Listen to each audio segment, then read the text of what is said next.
What's up, guys? Welcome back to another episode of KozMatt Wrestling Recap. Man, it feels good to say that again. 2026, we're in it hard and heavy, and SmackDown definitely delivered tonight. Kicking off with Sami Zayn, the hometown boy, opening the show, interrupted by Trick Williams, the second of the two competitors that are going for that number one contender spot at Saturday night's main event for Drew McIntyre, the new champion. And boy, did they go at it, ending in a brawl. Also welcoming out Damian Priest, which that was our main event later on in the night. Damian Priest versus Trick Williams, and it did not disappoint. What did you think about the show, Matthew? Well, booking Sami Zayn on a SmackDown in Canada definitely was the way to go, and the crowd goes wild for the dude, rightfully so. I could only imagine if they had like Kevin Owens show up, and of course he didn't tonight. But hopefully a speedy recovery for Kevin Owens. Still unsure, honestly. I don't know if you have you had any update with Kevin? I haven't heard too much about him, but Apparently, he went in for surgery and he could potentially miss WrestleMania again this year. They're yeah, hoping maybe he'll be back for the summertime. So, like you said, speedy recovery for Kevin for sure. yeah, it's gonna suck. But when he finally returns, if and when he does, it's gonna be hot. Um, Ilya Dragunov and Carmelo Hayes is next. Carmelo Hayes agreed last week, I think it was, or it was earlier in the day. So they aired a video package of Carmelo Hayes agreeing to put the U.S. title on the line against Ilya in a rematch. This is a good match. Carmelo Hayes as the U.S. champ, I think it's a feel good story so far. Uh, Ilya, I'll tell you, this dude is so good in the ring. You can What say that happens again, here? dude. Yeah, let me take this. Here So we go. so Ilya and Carmelo are going at it back and forth, giving each other chops yeah. ringside. All of a sudden, the Miz shows up, distracts Ilya. Carmelo doesn't see it. He hits his finisher and picks up the victory. And it looked like the Miz was trying to help out Carmelo again. No. The Miz was just pissed that he didn't get his opportunity at that United States Open Challenge. Carmelo was not happy with the win after what a banger of a match it was, and it looks like we're going to continue this feud between So Miz and Carmelo for a little while longer. although Miz interfered and cost Ilya the match once, Carmelo spotted the Miz ringside. Yeah, he was a little pissed off. And you know the Miz, he's sneaky. So last week when I think it was Sami Zayn who cut open Ilya Dragunov, I think on his eye. It was legit, and I think his eye got cut up again as he took on Carmelo Hayes. But yeah, this was a good match. Miz interfering himself. It's the Miz shenanigans type of stuff. So you know what? At least they're kind of doing something with the Miz. They're not lurking him in the dark. Absolutely. You want to hear an interesting stat, though, for The Miz? It's kind of a sad one. Sure. He hasn't had a singles win since the beginning of 2024. Oh, God, poor. Yeah, but you know what, dude? He doesn't. He's somebody that doesn't need a win to elevate himself. You know what I mean? He just Absolutely, man. yeah, it sucks. The dude takes loss after loss, but he's kind of built up that repertoire where he doesn't need to win all the time. I couldn't agree And more, that's man. honestly a good thing to have. Cody Rhodes and Jacob Fatu, they have a backstage interview. Um, well, Michael Cole's interviewing Cody Rhodes, and Jacob Fatu shows up, interrupting that interview. How he was focused on Drew McIntyre when he cost Cody Rhodes the title in the Three Stages of Hell match. And here we are. We're going to get a match between Cody and Jacob Fatu at Saturday night's main event. Cody Rhodes brought up Jacob Fatu's past.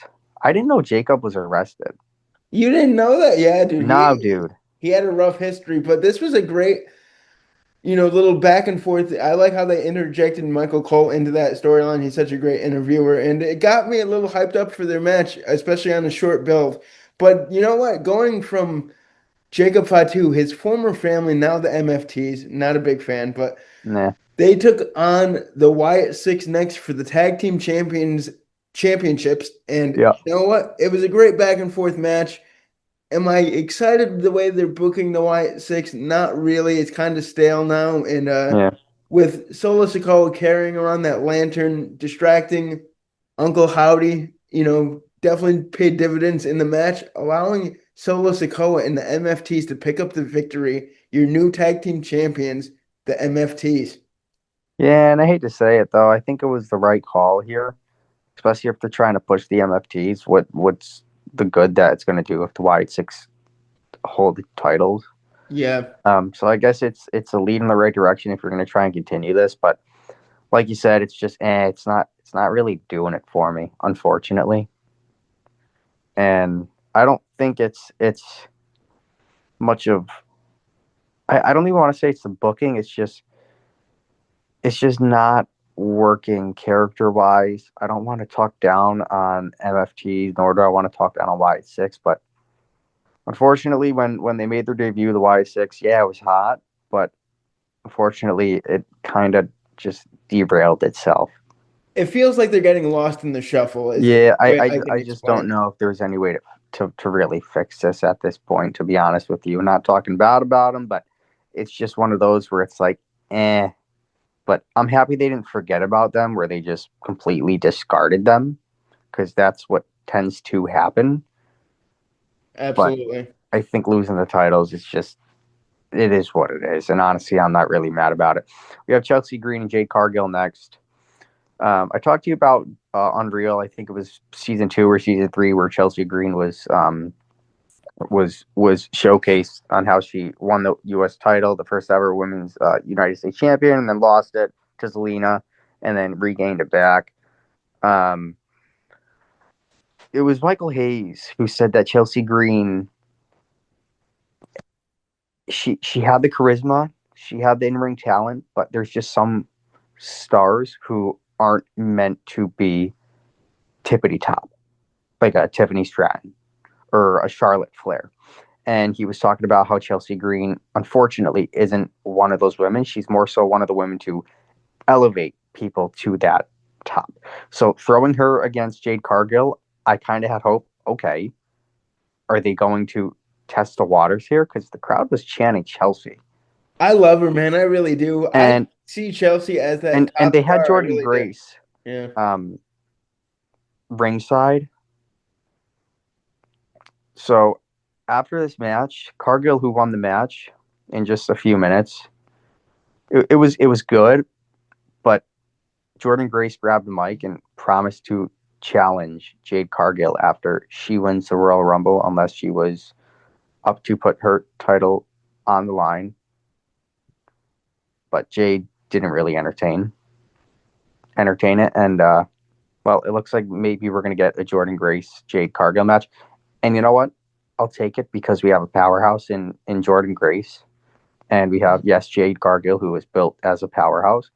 But Cargill as champ, not feeling it, Yeah, me too. unfortunately. They tried to turn her heel. They did. It It's seems just not like working. the crowd isn't behind her either way, face or heel, which is And kind I of think sad to they say. know that, but they Yeah. wanted to take a chance, jump into the dark, and throw it on her. But unfortunately, it's not working. So after some women's action, we have some men's action. I think tonight was a good show for wrestling. Nathan Frazier of Fraxium taking on Johnny Gargano. Two guys that are very similar in their wrestling style. Turned into a real good fight. Could tell that they definitely they didn't need time to kind of get their groove. They have that in ring chemistry. So Candice LeRae cost Johnny Gargano his match this week when she hit him instead of Nathan Frazier, which allowed Nathan Frazier to get the pin. Axiom tried to reclaim his mask, which Candice LeRae had, but LeRae ran off with it. He tried to throw it on her face. It was kind Yeah, of hilarious, actually. it, No, it this was. was a good match. They're trying to push Johnny Gargano as a single star now that Yeah. Tommaso Ciampa's leaving, and it's a good filler match for SmackDown, moving to 3 hours. What Like was you said, filler, unfortunately. Yeah, But I guess it made sense to throw it out there. absolutely. What was great next? I know she's your and I's favorite. Nia Jax and her partner, Last Legend, were Ugh. part of that three-team number one contender spot for the women's tag titles. Man, has that division been on fire lately. Great match between all of these women. And wouldn't you know it, we had an interesting team pick up the victory. Kiana James with her partner picking up the victory, taking on whoever the winners are of Liv Morgan and Raquel versus the new team of Rio. So I'm excited Mm. to see what happens there. But yeah, I guess Kiana James is finally getting her spot in the sunshine and getting a chance on And mainstream TV. you know what tonight's Raw was about, especially with Trick Williams being in the main event. It was, or tonight's SmackDown, especially with Trick in the main event. I think it was kind of more to showcase the up and coming stars I of agree WWE. with you 100%. Are you underwhelmed? Eh, eh, 50-50. Yeah, it's 50-50 for me. Um, Drew McIntyre comes out pleased with himself, carrying that championship over his shoulder. Mocks Cody Rhodes and Jacob Fatu segment from earlier on. Can't wait to watch them tear each other apart. Kind of talking about the four men who are competing tomorrow for a title shot against him. Wishing Trick Williams luck. Talk some trash about Orton and Damian Priest. So Drew McIntyre being the cocky Drew that he is now that he has world the world title over his shoulder. Man, I do hope he reigns. I hope he reigns through WrestleMania. If he doesn't, who would win the title off of him? I don't know, man. It's an interesting question that you have for sure because Yeah.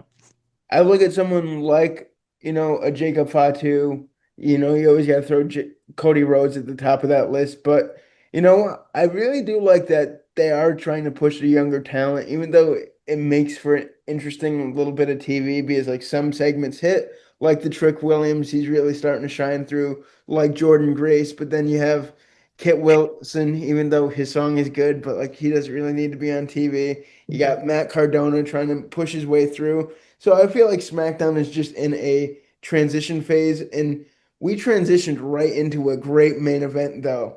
Damian Mm. Priest and Trick Williams went at it. Two big boys, man. I didn't realize Trick was as big as he was. Yeah, and you know what? I do see this dude as one of the top stars in WWE down the road. Not yet, but I do see some high praise. That's for sure. Sami Zayn comes out to kind of watch this action close up, and he didn't get involved in the action for this match. Trick controlled a good amount of this match. I think Damian Priest, something happened where he got cut open. I don't know if it was his mouth or something, but he felt a little off track here. But Zayn ended up going after Trick Williams after a encounter at ringside, which caused the ref to call for the bell.